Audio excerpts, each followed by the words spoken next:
What's going on, guys? It's your boy, John the Liquidator, coming back with breaking news. Kelly and Stephanie just gave a press conference of a lifetime. I'm done talking. For this one here, we got to go all the way up to Indy. Let's get it. Let's go.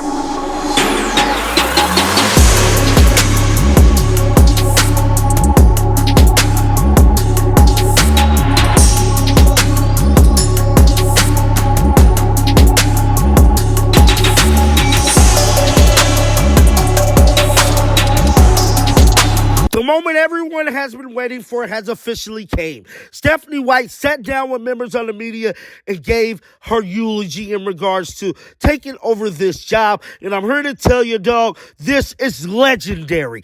Kelly let it be known there was other people on the table that they was looking to go to in regards of head coaches, just like I told you guys in weeks prior. Stephanie was not 100% in on being a coach. We already know this, dealing with Chicago and reports was coming out of there. Well, everything was summed up in today's press conference. Kelly let it be known. She spoke about Christy Sides, which was shocking to me. I was not expecting her to speak about Christy, but she did. And she gave Christy none but love. Shout out to Kelly. Shout out to Amber Cox, too, making it almost a weekend on the job. But with all that being said, I'm done talking. Roll the damn footage. This is lit. All right. Well, good afternoon, everybody. Thank you all for joining us here on Salesforce Court for today's introductory press conference, officially welcoming the head coach of the Indiana Fever back home, Stephanie White. We'll begin with an opening statement on stage from President of Basketball and Business Operations, Kelly Krauskopf, followed by opening statements from Chief Operating Officer and General Manager Amber Cox, as well as Coach White. We'll then follow with questions from the media for all three Fever representatives. A microphone will be going around for media to ask questions, and media are asked to please begin questions with your name, media affiliation, and who your question is directed toward. Once we have ended with questions, we invite media up to the front for pictures with our three representatives, and media are asked to stay on Salesforce Court for additional one-on-ones that we will begin shortly after today's press conference. Without further ado, Kelly, would you please tip us off and help us welcome back Coach White? Great, thanks. Appreciate it. Welcome, everybody. Really happy to be here today, sitting next to our next head coach of the franchise, Stephanie White. And this is a big day in the history of the franchise. She's been a part of a lot of big days of the franchise. I've sat on this stage many times with Stephanie, first when she was a player. My first player transaction that I ever did was to bring her to Indiana when we were an expansion team a long time ago. And the player that I traded for her was Sandy Brondello, who's the head coach of the championship team this year. So we have a long history in this league, and certainly thrilled to have Stephanie back with us. And then of course she returned as an assistant coach with Lynn Dunn and on our staff. And went on to win a championship, and then hired her as a head coach. So there's a lot to talk about with her history with us, but I want to talk first just about why she's here and why she's a perfect choice for us. A couple of things. First of all, she's basketball royalty in the state of Indiana. Let's just start there.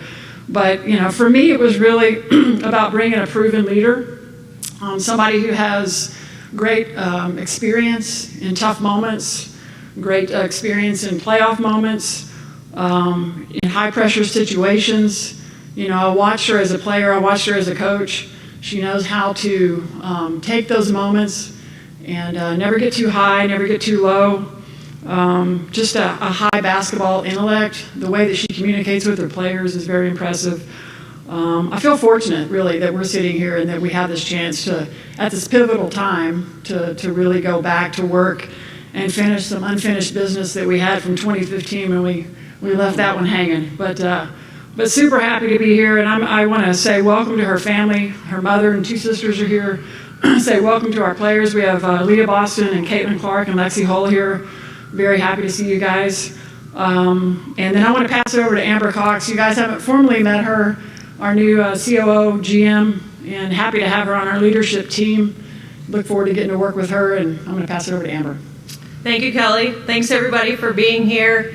I just want to start by thanking our ownership, Herb Simon and the Simon family, and Mel Raines for their incredible commitment and investment in Indiana Fever basketball. To a person, I'm on, I think, day 6 is what we're calling this on the job.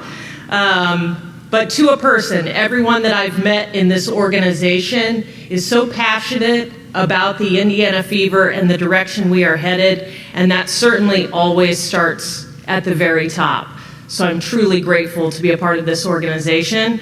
I also want to thank Kelly, who really led the charge to bring Stephanie back to the Fever.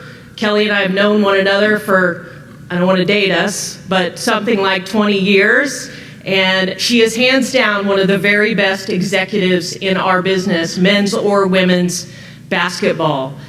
So we are so fortunate that she has come back to the Fever, back to the WNBA, and it is a dream come true for me to come to work alongside Kelly every day. I also want to shout out the Hall of Famer, Lynn Dunn.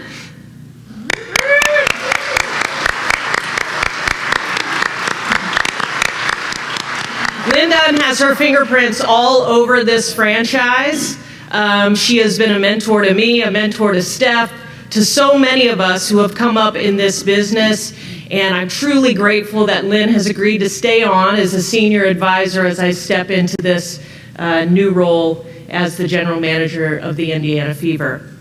And now the reason that we're all here, I'm so excited to welcome Stephanie White back home as the Indiana Fever head coach.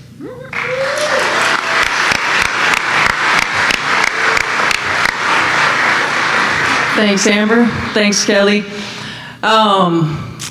It's going to be really hard for me to not get emotional here today, but I think for all of coming home for me, it has been such an experience with this franchise for nearly 25 years from day one, and the opportunity to come home and to lead this young, exciting, talented team, to work with Kelly again, who is, the best architect in the WNBA and has put together championship teams year in and year out, to finally work with Amber. I've seen her at many stops along the way as well, and then certainly to continue to work alongside my mentor in Lynn Dunn, who from the time I was about 14 years old, up until now and beyond, has been an incredible resource, sounding board, motivator for me in my quest to be the best that I can be on and off the floor. And certainly when you think about the Indiana Fever and the Indiana Pacers, and what I have always loved from day one of this franchise is that they are spoken equally. The Indiana Pacers and the Indiana Fever, and Herb Simon and the Simon family, and the opportunity that has been presented to a number of players and staff who have come through this franchise to be on an elite level every single year. And so I want to thank them. I want to thank Mel Raines, who first got here in 2015 when I was here for the first time as a head coach. I'm not sure where Mel is, right there as well, for welcoming me back and for the job that she has continued to do as well. I mean, you all know, you've been here. This is just a really, really special place. It's a special franchise. It's been a part of my DNA from day one, and will always continue to be a part of my DNA. And multiple times, Scott would ask me every time I came home, Pat would ask me every time I come back, what's it feel like, when you come back in this building? And every time I said, it feels like home. It feels like home, and that's because it is. And I am so incredibly honored, so humbled, so thankful, grateful, and excited to lead this franchise and taking it to another level. You've got incredibly talented players right here in Caitlin and Aaliyah and Lexi, a team that was incredibly fun to watch, very tough to game plan against. So I'm glad I'm going to get to work with you guys, work with you ladies, instead of having to think about how to stop you. The future is so bright, and our ultimate goal is to hang another banner in the field house. And our ultimate goal is to come back in here after we win that championship and celebrate again like we did in 2012. So I just want to thank everybody for coming. Really excited, really looking forward to this, and can't wait to get started. All right, thank you, everybody.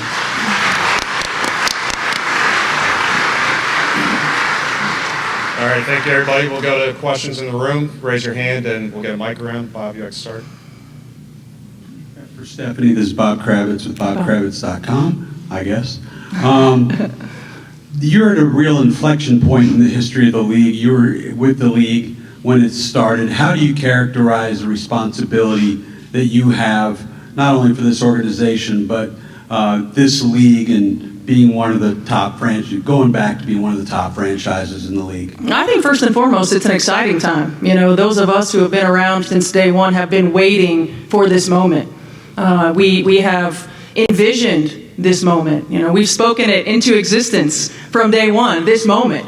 And so the responsibility, embracing the opportunity with where our game is, where women's basketball is, certainly we always want to recognize those whose shoulders that we stand on now, certainly, and those who are trailblazers, moving the needle and moving the game forward. And so for me, I'm just, I'm excited, I'm humbled, I'm passionate, I'm competitive, and I'm committed to continuing to move the needle for our league. I love this league.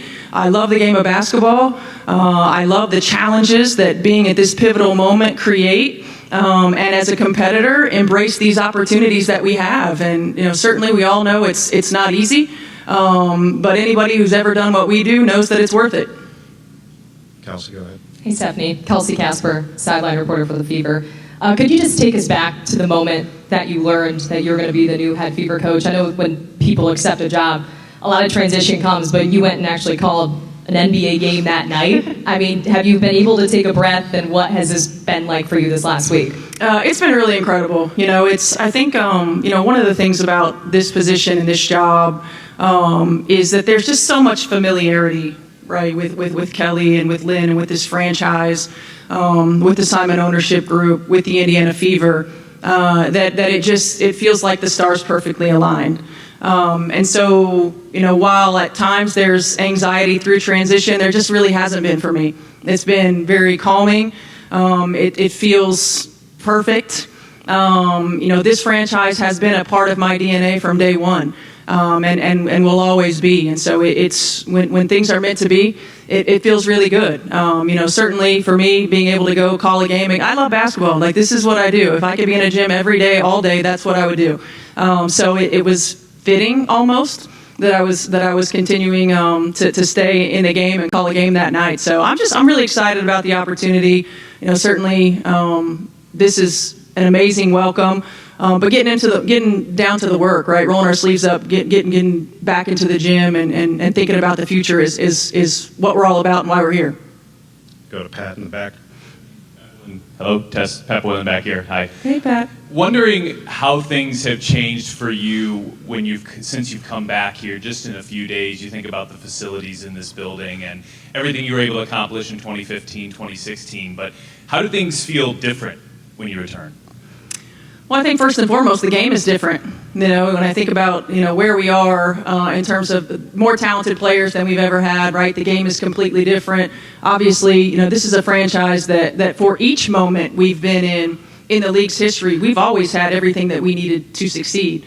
And as the needle moves and as things change and as they've continued to change so rapidly, we've kept up with that.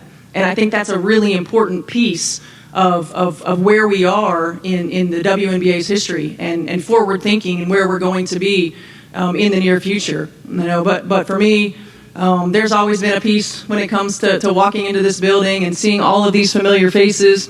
Many of us who are sitting on this side and on that side grew up in this organization, and there's always a special part of coming home. But Pat, you know, you've seen it. You were here from those years too. Everything has changed. The expectations are higher. The game is different. Players are better. You know, teams are better. Teams are deeper. The league is expanding. So there's no rest for the weary. We gotta get to work, and we gotta be forward thinking. Go to Scott on the right. Scott Agnes, Fieldhouse Files. Hey, Steph. As you reevaluate this roster, you know, you've had a little bit of time to do that. What priorities do you have to be able to get back on that exact stage that you were back in 2012?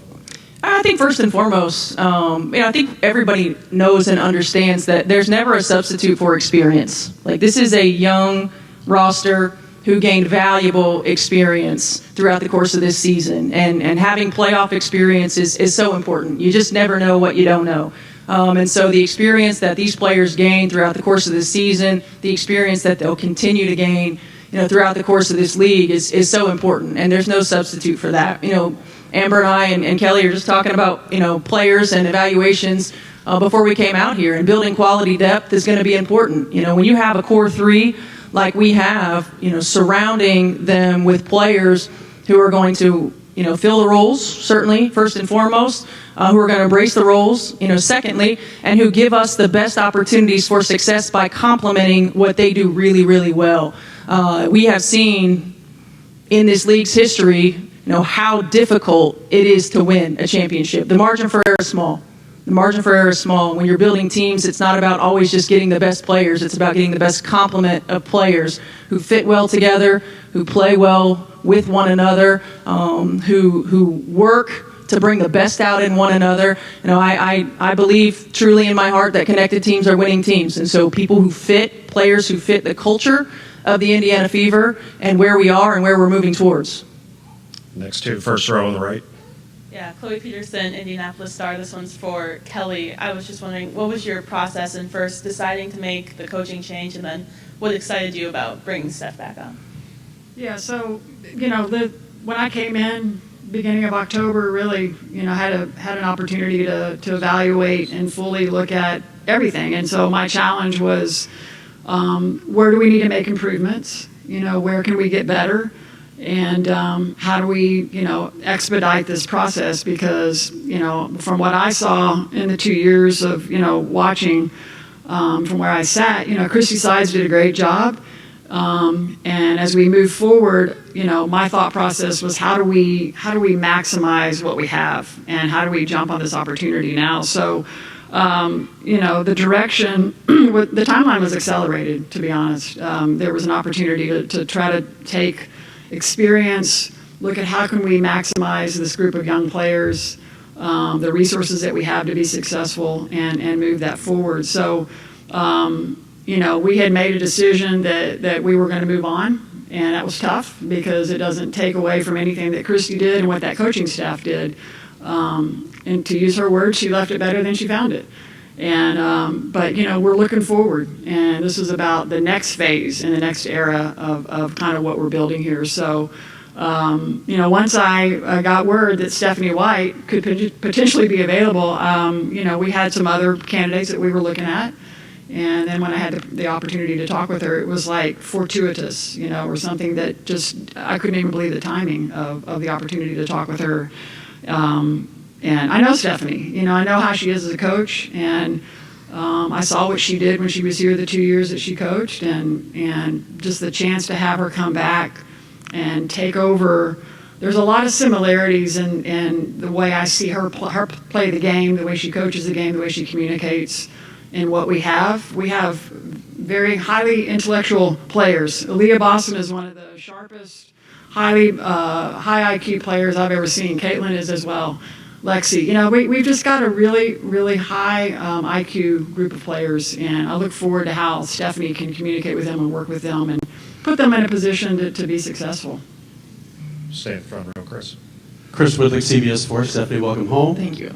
We know this professional opportunity is great with the players that you have. It's a franchise on the rise.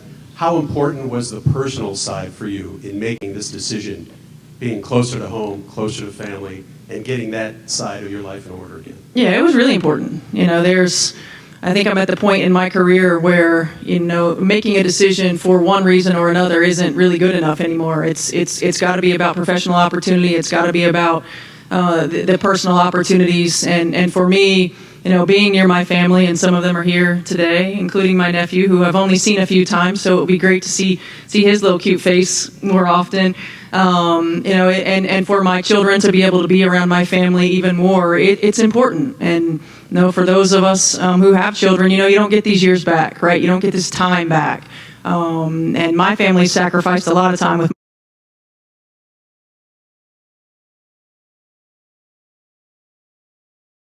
There's always a time in your life where you feel like everything needs to be grounded, everything needs to be centered, so that you can be where your feet are, no question about it. I think that's why we all do what we do and sacrifice in some way, shape, or form to be the best that we can be. But when it can all align and when it can all come together, there's no greater feeling. So that was certainly an important part of it.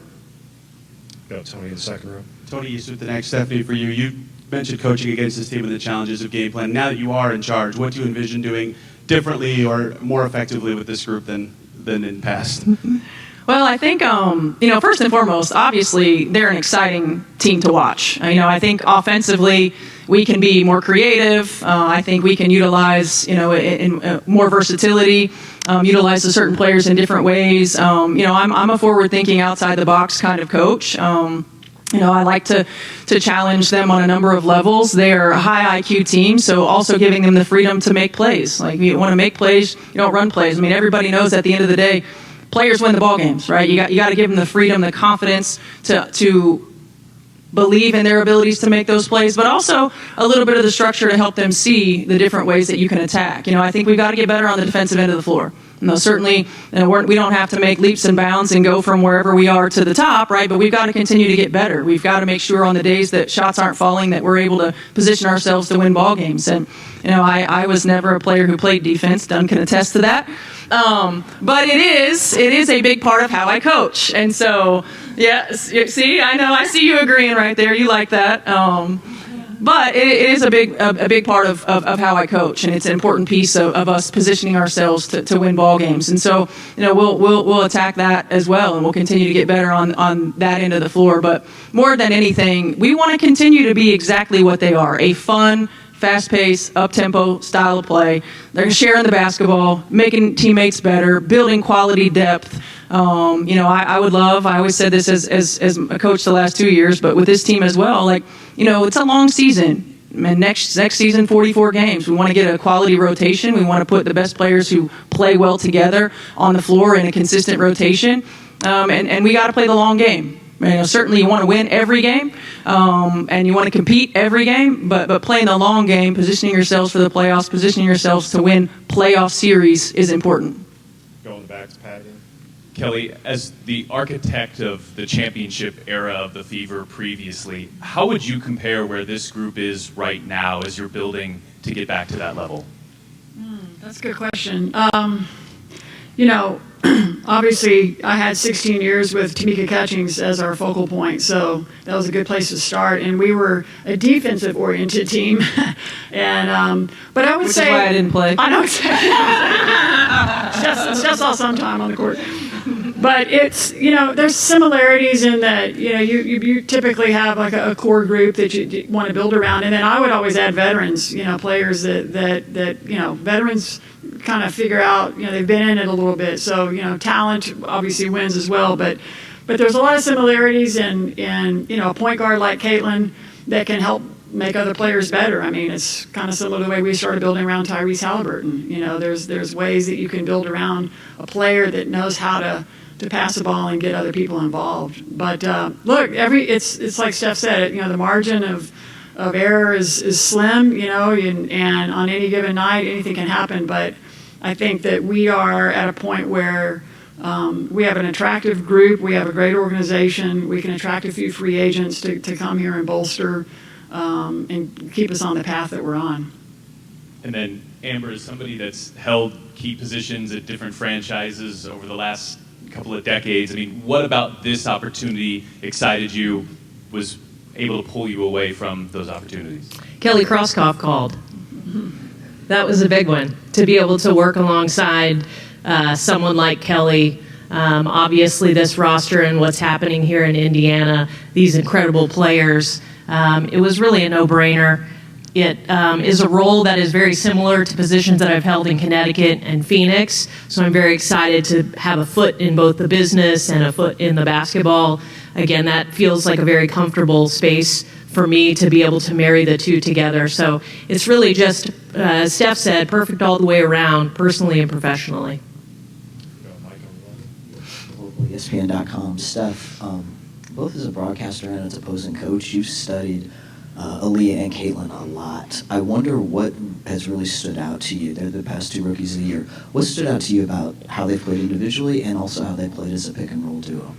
I think first and foremost, they're both incredibly competitive players, and there's a fire and a mentality that you can't teach when it comes to competitive spirit, and when it comes to being a great teammate, and when it comes to lifting those up around you, and watching both of them grow into not just the players that they are, but grow into the spotlight that they have, how they lead.